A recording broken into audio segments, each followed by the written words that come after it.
Well, welcome into this new idea I had. Guess what the idea is? Being smart and going over games of, teams that I like. Anyway, I don't know why I didn't think of this last year. But we're here. If you see any notifications or emojis or anything, well, that's kind of because it's real. So, people always do something. So just ignore those. However, the real does have really good stats. Like, stuff like this.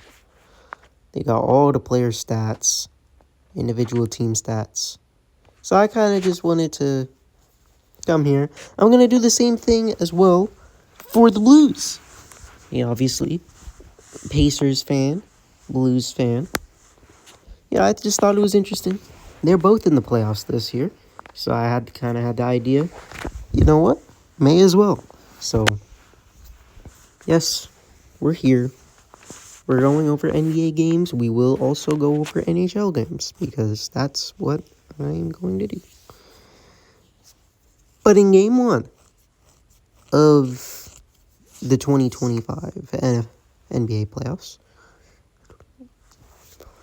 the Pacers, they take the game against the Bucks. Now, the Pacers were actually favored. I was a little worried because, the Bucks are the Bucks. However, the Bucks did not have Damian Lillard, so therefore, it obviously means that this game was completely useless, and the Bucks will proceed to smoke the doors out of them once Dame. No, I'm joking. You see so many people just say that once Dame comes back, we're not scared of Dame. We're not scared of Dame. You're talking about once Dame comes back, bro. Halliburton didn't even have a good game. He shot 3 for 13. And we won by what? We won by more than 10. No, we won by 19. But, Halliburton had a bad game and we won by almost 20. So what happens when Halliburton has a good game? We win by 40. Therefore, we are not scared of Damian Lillard. He's going to come back soon. I'm glad he's coming back, obviously, because one, no excuses, and two, I'm glad he cured his, well, I'm not going to say he cured his, but his blood clot's gone away, so he can play again.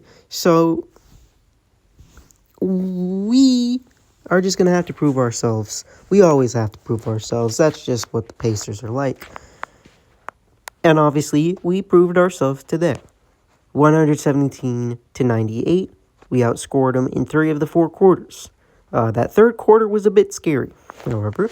And going into the fourth, it was, a 12-point game for a bit there. Luckily, we held on. In the first, Pacers won that by 33 points, 33-25. In the second, the Bucks did not have that good of a day. They scored 18 points. We scored 34, basically matching our first quarter. Well, getting one extra also. But in the third, didn't look too good. They scored 33 points back. We scored 26. So it's like the first quarter didn't even mean anything. Luckily, we had the second quarter. And in the fourth, it was pretty close. But the Pacers outscored them by 2. And obviously, we won the game. If you look at differential, the Bucks did not lead the whole game. It got a little bit iffy in that fourth quarter, like I said. But again, we held on. We led by a total of 28 points, coming at 8-11 in the third quarter. And the Bucks' only time leading was very early in the game with 3 points, 10-23 in the first quarter. So obviously, complete domination by the Pacers. If you look in the stadium, it's all yellow. They're all wearing their shirts. I'm kind of proud of that. They're all wearing their playoff shirts. There's a different kind of energy in the stadium, and I like to see that. They even show the shot clock. I almost said shot clock. They even show the shot chart too, so that's pretty interesting. So you can see every shot here. Yeah, the stuff's down there. But obviously, there's nothing much I can really gain from this. It's just, I guess they had the deepest three, maybe? Or you can go quarter by quarter too, obviously. For the Bucks, did not go too well for them. You can also show makes and misses, so.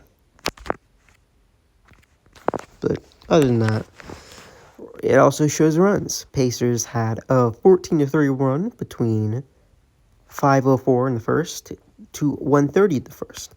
The Pacers had a 24-8 run from 2 minutes and 47 of the second to 8 minutes and 11 of the third. The Bucks had a 16-5 run at 5:09 from the third to 1:09 from the third.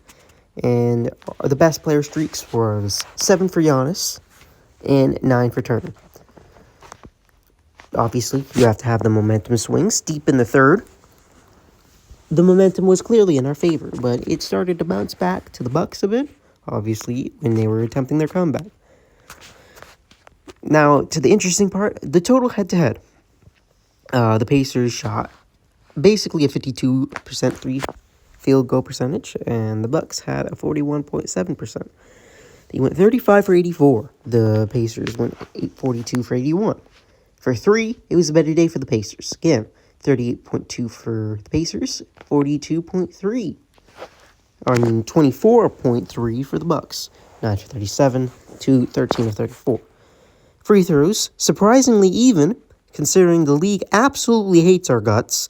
19-28 for the Bucks, 20-26 for the Pacers. The Pacers did have a better free throw percentage at 77 to their 78 or 68. The Bucks had 10 turnovers. The Pacers had 5. The Bucks also had 41 rebounds, while we had 43. We had way more assists with 28-6. A half more of the blocks. I mean, 2 of the 3 blocks came from Giannis alone, and I'm pretty sure basically every single block came from, where is he at? Came from my boy Turner. He had 4 of our 6 blocks. That's crazy. Very good day for Turner. Good to see him do well, especially when Hallie isn't doing the best. And, Giannis got 2 of the 3 blocks, I'd assume. Yeah, 2 blocks for Giannis. Those were both in the same series as well. The Pacers led in defensive rebounds, too. 38-33. Obviously not for offensive, because the Bucks had 8 and the Pacers had 3. Our first downside stat the whole time, honestly. Although the Bucks did have 8 more points in the paint. But points off turnovers, obviously with us having way less turnovers, we also, and them having way more turnovers, we had more points off the turnovers. We had 13, they had 3. Fast break, the Pacers had 22, while the Bucks only had 5. But for the second chance, obviously with them getting way more offensive rebounds than us, they had 14 second chance points, while we only had 3. For steals, we had 6, the Bucks had 4, and the Pacers had 22 personal fouls, while the Bucks had 20. Going over to Indiana's stats, obviously. It shows all of them here, as well as the individual quarters. But not a good third quarter free throw percentage, apparently. I don't know why it was like that. Perfect 10 for them there. But our best player, in terms of real ranking, like the 4.7 stuff and that, it was Pascal Siakam. He played for 33 minutes, had 25 points, 7 rebounds, 2 assists, 1 steals, and 1 blocks, for a plus 28 point differential, at a 66.7 field goal percentage. He shot 10 for 15 from the field goal range, 3 for 5 from 3, 2 free throws, 1 turnover, 1 foul, or 4 fouls, 0 offensive rebounds, but 7 defensive. Don't ask me what TS and FBS mean, but I'm assuming that's good. Miles Turner, who was second. He played 31 minutes for 19 points, 5 rebounds, 2 assists, 1 steal, and 4 blocks for a plus-minus of 24 and a field goal percentage of 58.3. He shot 7 for 12 on field goal range, 4 for 6 from 3, and he went 1 for 2 for free throws with 0 turnovers, 2 fouls, And yeah, Nemhard had a good day. He played 29 minutes, shot 17 points, 4 rebounds, 5 assists, 2 steals, and no blocks for a plus-minus of 23, and a field goal percentage of 61.5. He shot 8 for 13 from the field goal, 1 for 3 for 3, no free throws, 1 turnover, 2 fouls. Halliburton, the main star of the show, he had 10 points on 34 minutes with 7 rebounds and 12 assists. No steals, no blocks, and a plus-minus of 27. He did not have a good field goal percentage of 23.1 with a 3 for 13 shot and 0 for 7 from 3. He can't do that in future games, obviously. He did shoot 4 for 6 for free throws, though. 1 turnover, 2 fouls. McConnell played 15 minutes, shot 11 points for 2 rebounds, 5 assists, no steals, and no blocks. He had a -3 plus differential, but a 71.43 field goal percentage from 5 for 7 for the field. No threes, 1 for 2 free throws, 1 turnover, and 2 fouls. Mathurin, his first playoff game ever, he had 25 minutes with 13 points, 5 rebounds, 1 assist, no steals, no blocks, and a plus-minus of 9. But a bad field goal percentage, 28.6 for 247 from the field, but he did have 1 3, so that's pretty good. He had 8 total free throws, 1 turnover, and 2 fouls. 1 offensive rebound, that's rare. And then Naismith, he had 27 minutes, but he only had 7.6 rebounds, 0 assists, 1 steal, and no blocks on a plus-minus of 8. 3 for 7 from the field, 1 for 3 from 3. 3 fouls, and then everyone else, they only played a bit. May as well go over only go over one of the Bucks players. I forgot the Bucks really only have one player. Bobby Portis did have a plus-minus of 3, though. Giannis, amazing game from him. He had 38 minutes for 36 points, the leader of the whole game, on 12 rebounds, 1 assist, 1 steal, and 2 blocks. However, he did have a -18 plus-minus differential. He shot 61 from the field, 14 for 23, but he didn't hit a 3, 0 for 2. He went 8 for 15 on 3 throws, 5 turnovers, not good, 2 fouls, 3 offensive rebounds, and 9 defensive rebounds. And yeah, that's pretty much everyone that played for them, because everyone else sucked.